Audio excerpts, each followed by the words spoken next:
तो दोस्तों IT sector में अभी रिसेंटली रिजल्ट्स के बाद एक अच्छी खासी तेजी देखने को मिली है। अब काफी सारे लोगों का सवाल आ रहा था कि आईटी सेक्टर के म्यूचुअल फंड्स या आईटी सेक्टर के ईटीएफ में अगर इन्वेस्ट करना है तो कौन से वो अच्छे म्यूचुअल फंड्स और ईटीएफ हैं जिसमें आप आईटी सेक्टर में इन्वेस्ट करने के बारे में सोच सकते हैं। तो चार फंड्स पे बात करने वाला हूं, 3 म्यूचुअल फंड्स और एक आईटी सेक्टर का ईटीएफ। तो सबसे पहले अगर हम म्यूचुअल फंड्स पे बात करते हैं तो सबसे पहला फंड आ जाता है आईसीआईसी प्रूडेंशियल टेक्नोलॉजी फंड। तो ये फंड का अगर आप फंड साइज देखेंगे लगभग आप देख सकते हैं 12,000 करोड़ के आसपास का फंड साइज है। एक साल में 27% के आसपास के रिटर्न इसने दिए है। हालांकि 2 साल में अभी भी नेगेटिव रिटर्न्स आपको देखने को मिलेगी। ओवरऑल 5 साल में 24% की रिटर्न और 10 साल में लगभग 18% के आसपास की रिटर्न्स इस म्यूचुअल फंड ने आपको जनरेट के दिए है। अगर हम एसआईपी पे भी बात करते हैं तो आप देखेंगे 24-25% तक की रिटर्न इसने 5 और 10 सालों में जनरेट करके दी है। वहीं अगर हम कंपनीज पे बात करते हैं तो यहां पर आपको समझना है कि ये जो म्यूचुअल फंड है ये टॉप लार्ज कैप कंपनीज में मेजरली पैसा लगा रहा है। इन्फोसिस, टीसीएस, इसके अलावा एचसीएल टेक में अगर आप देखेंगे तो इन्फोसिस और टीसीएस में मिला के लगभग 37% पैसा है। भारतीय एयरटेल में 9%, एचसीएल टेक में 8% के आसपास।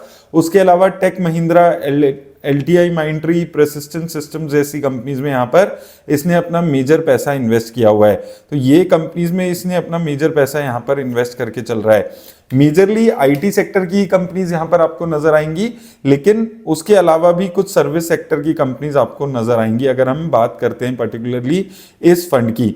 तो यहां पर आप देखेंगे केपीआईटी टेक जैसी कंपनी, इन्फो एज, ये सारी कंपनीज इसके पोर्टफोलियो में यहां पर आपको नजर आएगी। इसके अलावा दूसरा फंड जो सिमिलर कंपनीज में इन्वेस्ट करता है वो है टाटा डिजिटल इंडिया फंड। यहां पर भी 9,000 करोड़ के आसपास का एसेट अंडर मैनेजमेंट इस वक्त हो चुका है। और अगर आप रिटर्न्स की बात करें तो यहां पर भी सिमिलर रिटर्न्स आपको देखने को मिलेगी। एक साल में 31% की रिटर्न है। तो एक साल में इसने आईसीआईसी प्रूडेंशियल टेक्नोलॉजी फंड से बेटर रिटर्न्स दिए हैं। 2 साल में फ्लैट रिटर्न्स है, ना नेगेटिव ना पॉजिटिव। यहां पर देखेंगे 5 साल में 24% के आसपास के रिटर्न दिए। तो 5 साल में आईसीआईसी प्रू और टाटा डिजिटल इंडिया ये दोनों ही फंड्स ने लगभग 24% के आसपास की ही रिटर्न्स दिए है। और अगर एसआईपी में भी बात करते हैं तो 5 साल में 24% के आसपास की रिटर्न दिए। 10 सालों की रिटर्न्स इसकी मौजूद नहीं है क्योंकि ये फंड 2015 के आसपास अपनी इन्वेस्टमेंट शुरू की थी। अब अगर हम कंपनीज पे बात करते हैं तो यहां पर आपको सिमिलर कंपनीज देखने को मिलेगी। इन्फोसिस, टीसीएस में इसने भी लगभग 34% के आसपास पैसा लगाया हुआ है। इसके अलावा Tech Mahindra, HCL Tech, LTI Mindtree, यहां पे विप्रो एक ऐसी कंपनी है जो एडिशन है। विप्रो हमें आईसीआईसी प्रूडेंशियल टेक्नोलॉजी फंड में नहीं देखने को मिली थी। उसके अलावा अगर आप देखेंगे तो सिमिलर कंपनीज यहां पर इन दोनों के पोर्टफोलियो में नजर आती हैं। तो मेजरली अगर आप देखेंगे टॉप की कंपनीज तो इन दोनों ही के पोर्टफोलियो में नजर आती है। तो ये 2 फंड्स हैं मेजरली जो टॉप की जो लार्ज कैप कंपनीज हैं उसमें मेजर अपना पैसा आईटी सेक्टर में इन्वेस्ट करते हैं। अब इसके अलावा एक फंड और है जो रिसेंटली लॉन्च्ड फंड है जिसके बारे में मैंने अभी 2-3 महीने पहले भी बात की थी, वो है क्वांट टेक फंड।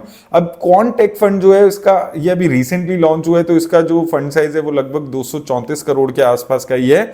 और ये फंड का अगर आप पोर्टफोलियो देखेंगे तो यहां पर आपको मिक्स नजर आएगा। यहां पर आपको कुछ इंडियन कंपनीज तो यहां पर आपको टेक्नोलॉजी कंपनीज के अलावा भी काफी कंपनीज नजर आएंगी। लेकिन आप यहां पर देखें Tata communication, Oracle, KPI Green, Sun TV, Sasken communication, TCS यहां पर इसके पास है, Just Dial, Latent View analytics, ऐसी कंपनीज यहां पर आपको ज्यादा नजर आएगी। तो अगर आप थोड़ा सा रिस्क ज्यादा लेना चाहते हैं, आईटी सेक्टर के मिक्स करना चाहते हैं तो आप क्वांट टेक फंड जैसे फंड में इन्वेस्ट करने के बारे में सोच सकते हैं। थोड़ा सा रिस्क यहां पर ज्यादा हो जाता है क्योंकि कंपनीज का जो पोर्टफोलियो है वो इसका काफी डिफरेंट है। अगर हम नॉर्मल टेक फंड्स की यहां पर बात करते हैं, यहां पर आप देखेंगे एचसीएल टेक, पेटीएम, इन्फोसिस में भी इसने 4.5% के आसपास पैसा लगाया हुआ है। न्यूक्लियस सॉफ्टवेयर में लगभग 2.5% के आसपास पैसा इस कंपनी ने लगाया हुआ है। तो यहां पर जो पोर्टफोलियो है वो थोड़ा छोटा है और थोड़ा सा डिफरेंट पोर्टफोलियो है। सारा पैसा टेक्नोलॉजी कंपनीज में नहीं लग रहा है। उसके अलावा भी काफी कंपनीज हैं जिसमें ये फंड अपना पैसा लगाकर चल रहा है। अभी रिसेंटली अगर आप देखेंगे इसने जो लार्ज कैप कंपनीज है एचसीएल टेक, इन्फोसिस, इनमें थोड़ा अपने जो पैसा है उसको इंक्रीज किया है। अब ये तो 3 म्यूचुअल फंड्स हो गए जो अच्छे मुझे यहाँ पर लगते हैं। अब डिपेंड करता है आप रिस्क कितना ले रहे हैं विद इन टेक्नोलॉजी सेक्टर। अब अगर आपको म्यूचुअल फंड में नहीं जाना है, आपको लगता है कि यार म्यूचुअल फंड की जो सिलेक्शन है उसका रिस्क मुझे अपने पोर्टफोलियो में ऐड नहीं करना है, तो आप देख सकते हैं आईटी इंडेक्स में इन्वेस्ट कर सकते हैं, जिसमें आप या तो इंडेक्स फंड में इन्वेस्ट कर सकते हैं आईटी के, या फिर ईटीएफ में। तो इंडेक्स फंड की बात करें तो यहाँ पर जैसे आपको आईसीआईसी प्रूडेंशियल का आईटी इंडेक्स फंड दिख जाएगा। यहाँ पर आप देखेंगे तो एक साल में लगभग 29% के आसपास के रिटर्न्स हैं। तो रिटर्न्स सिमिलर आपको देखने को मिल रही है अगर हम आईटी इंडेक्स की बात करें, और जो बाकी टाटा डिजिटल और आईसीआईसी प्रूडेंशियल टेक्नोलॉजी फंड है।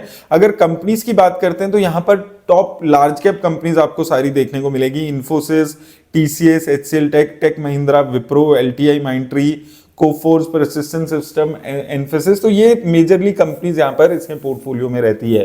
तो ये 2 तरीके हैं जिससे आप इन्वेस्ट कर सकते हैं, या तो आप म्यूचुअल फंड्स के थ्रू इन्वेस्ट कर सकते हैं जिसमें मेजरली आप देखें आईसीआईसी प्रूडेंशियल और टाटा डिजिटल इंडिया फंड जो है ये टॉप लार्ज कैप कंपनीज में मेजरली पैसा इन्वेस्ट कर रहे हैं। और अगर आप ज्यादा रिस्क लेना है, थोड़ा पोर्टफोलियो डाइवर्सिफाई करना है, तो कॉन्टेक्ट फंड जैसे फंड को भी आप देख सकते हैं, लेकिन वहां पर रिस्क ज्यादा हो जाता है। और अगर आपको म्यूचुअल फंड की सिलेक्शन पे भरोसा नहीं है, टॉप की आईटी सेक्टर की कंपनीज में इन्वेस्ट करना है, तो इंडेक्स फंड निफ्टी आईटी का आप इन्वेस्ट करने के बारे में सोच सकते हैं। ये 2-3 तरीके आपके पास हैं अगर आप आईटी इंडेक्स में आईटी कंपनीज में इन्वेस्ट करने के बारे में सोच रहे हैं। लेकिन साथ में एक चीज अभी आपको समझनी है कि अभी अच्छी तेजी आईटी इंडेक्स में देखने को मिल रही है, तो लमसम करने के बारे में आपको इस वक्त नहीं सोच रहे हैं। रिजल्ट्स अच्छे आए हैं, लेकिन आपको साथ में यह भी समझना है कि ऐसा नहीं है कि बहुत ज्यादा ग्रोथ अभी किसी भी कंपनी में देखने को मिली है। सिर्फ यहां पर आईटी में अभी जो सेक्टर है उसमें एक चीज हुई है कि कोई खराब न्यूज नहीं आई है, इसलिए उसको पॉजिटिव माना जा रहा है। तो अगर आप आईटी इंडेक्स में इन्वेस्ट कर रहे हैं, टेक्नोलॉजी फंड में पर्टिकुलरली इन्वेस्ट करने के बारे में सोच रहे हैं, तो ज्यादा रिस्क अगर आप ले रहे हैं तो ही आपको इन्वेस्ट करने के बारे में सोचना चाहिए। और अभी भी लॉन्ग टर्म का अगर आपका हॉरिजॉन है 5 से 10 साल एटलीस्ट आप इन्वेस्ट कर सकते हैं, तो आपको आईटी सेक्टर में इन्वेस्ट करने के बारे में सोचना है। अभी भी रिसेंटली जो आने वाले 6 महीने रहेंगे उसमें आपको आईटी सेक्टर में वॉलेटिलिटी देखने को मिल सकती है। क्या अगले सेक्टर में ग्रोथ होती है, अगला जो क्वार्टर आता है रिजल्ट्स आएंगे उसमें ग्रोथ होती है, आईटी सेक्टर में नहीं होती, इन सारी चीजों पे डिपेंड करेगा कि क्या आईटी सेक्टर में आपको तेजी देखने को मिलेगी या नहीं मिलेगी। तो इन सब चीजों का ख्याल रख के, ध्यान में रख के अपनी इन्वेस्टमेंट स्ट्रेटेजी को डेवलप करिएगा। और साथ में ये चीज भी समझ के चलिए कि ये वीडियो किसी भी तरह की इन्वेस्टमेंट की राय नहीं देती है, सिर्फ एजुकेशनल पर्पस के लिए हम लोग डिस्कशन कर रहे हैं। धन्यवाद दोस्तों।